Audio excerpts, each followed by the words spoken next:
All right, so, so let's, excuse me, let's take a look at a few of these problems that we're solving systems of equations. We have three variables, so we need um, we have three unknowns, so we need three equations. Here, since they're giving us that z is equal to 2, we're just going to do substitution. So let's number our equations 1, 2, and 3, and let's substitute equation 3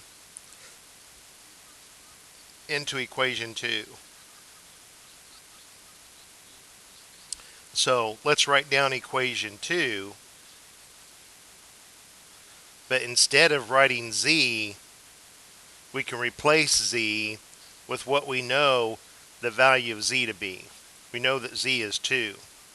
All right, so now we can solve this for y. If we subtract 4 from each side,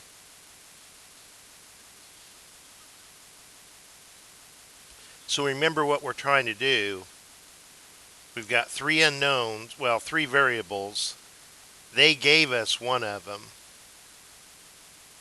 and we're trying to find the other two, and we just found that y was -4.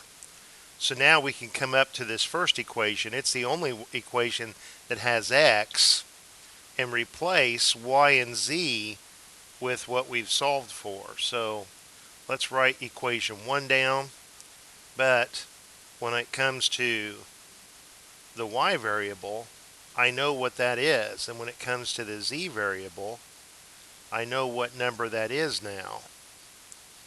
So we've solved that y is -4 and that z is 2.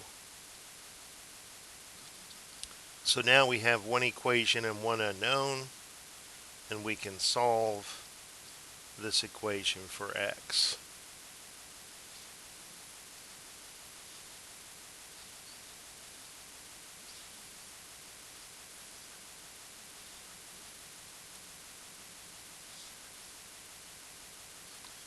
So I have the x minus 2 is equal to 6. If I add 2 to each side, I have that x is equal to 8. If we have y plus 2z, -4 plus 2 times 2 is -4 plus 4, and that is 0, excuse me. X is 8. Y is 2 times -4, which is -8. They cancel each other out, and 3 times 2 is 6, so it checks. You know, you could plug it in using a calculator and check each of those equations. I'm going to do this next one on this video as well. Again, I'm going to number my equations. When I look here, I see that they have told me that b is 2a minus 1. So if I replace b with this expression for a, then equation 1 will have a and c. And if I do the same thing for equation 2, replace b with 2a minus 1, it'll have just a's and c's. So that's what I want to do.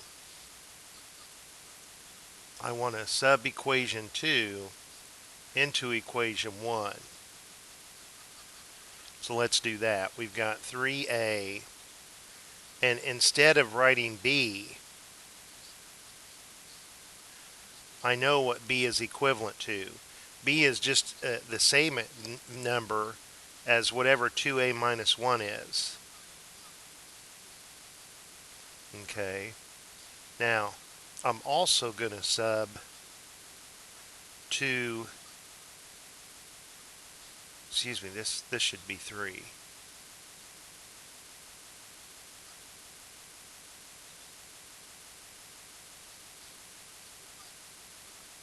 I'm subbing equation 3 into, this time, equation 2. So I write down equation 2, but instead of writing the b, I know that b is the same thing as 2a minus 1.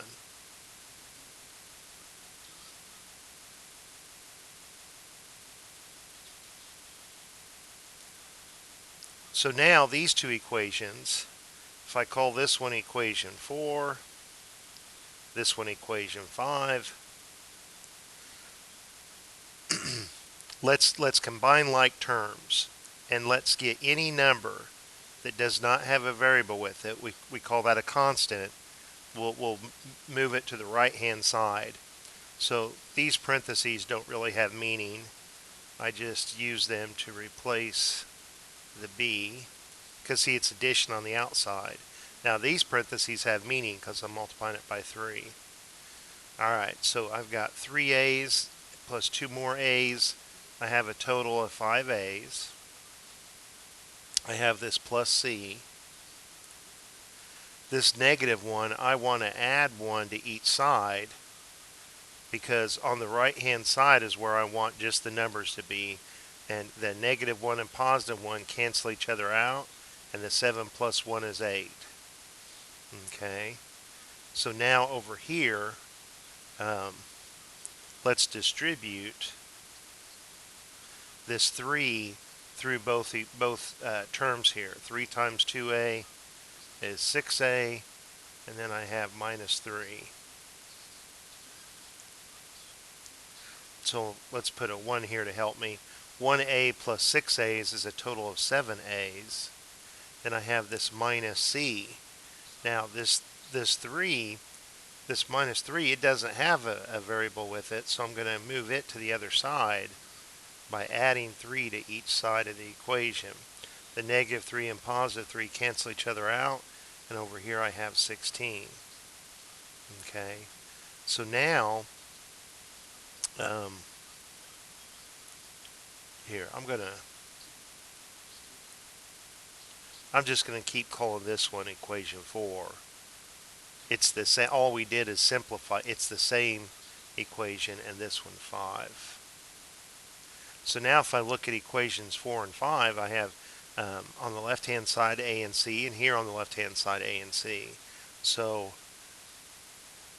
if I add these two equations together, then look at what's going to happen to the c's. The c's are going to cancel, so I can eliminate the c's. 5a's plus 7 more a's is 12a. The c's cancel each other out, and 8 plus 16 is 24.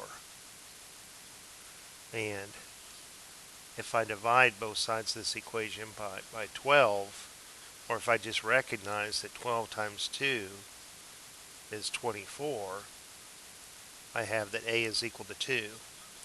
Now, I can return back to either one of these two equations, it doesn't matter which one, to figure out what c is. So,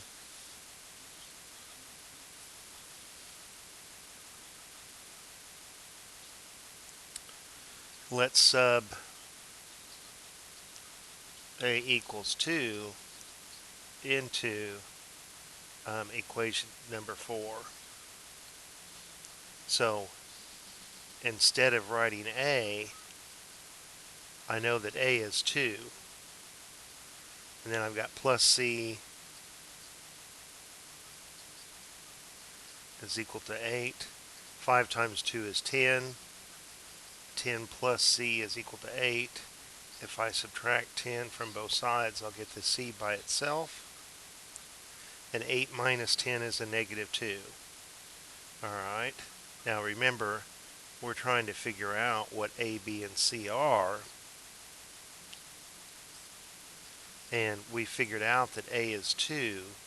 We haven't figured out what b equals yet, and we know that c is negative 2. Well, this equation 3 is already solved for in terms of b. So if I write b equals 2 times a, but remember, I know that a is equal to 2. So I've got that b is equal to 4 minus 1. I figured out that b is equal to 3.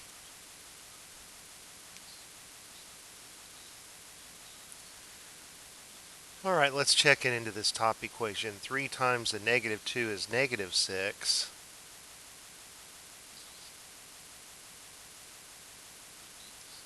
and then plus b is 3, and plus c is a negative 2, and